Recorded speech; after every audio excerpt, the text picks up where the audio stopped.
আমার পরিচয় দিব এখন।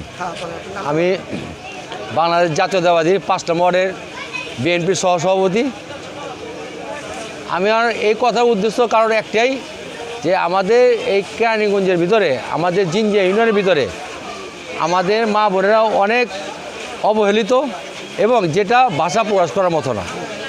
আমাদের এখানে খুব অভাব অনটন সবারই আছে, কম বেশি।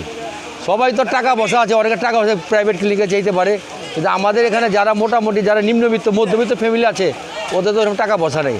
ওদের জন্য একটা হাসপাতাল ডেলিভারির জন্য আমাদের খুবই দরকার, শুধু মা বোনদের জন্য, একমাত্র তাদের জন্যই এই হাসপাতাল খুবই প্রয়োজন। সেজন্য আমাদের কাছে একটাই আবেদন জিঞ্জিয়া ইউনিয়নবাসী, শুধু আমার না, শুধু জিঞ্জিয়া ইউনিয়নবাসীর আমাদের একটাই আবেদন, যে আমাদের এই কেরানীগঞ্জের মধ্যে যেভাবে হোক, যে কোনো বিনিময় হোক, যে কোনো মূল্যে হোক, আমাদের একটা ডেলিভারি হাসপাতাল, এবং সেটা যদি 200 শয্যা বিশিষ্ট হয়, তাহলে আমাদের সবার একটা উন্নত সাধন হবে। এটি আমরা জনগণের উপকার, আমাদের উপকার।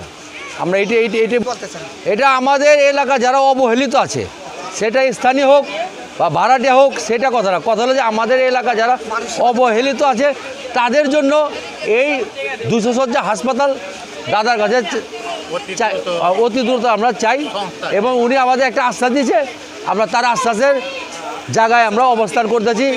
হ্যাঁ, তো ইনশাল্লাহ আমরা এইটুকুর মধ্যে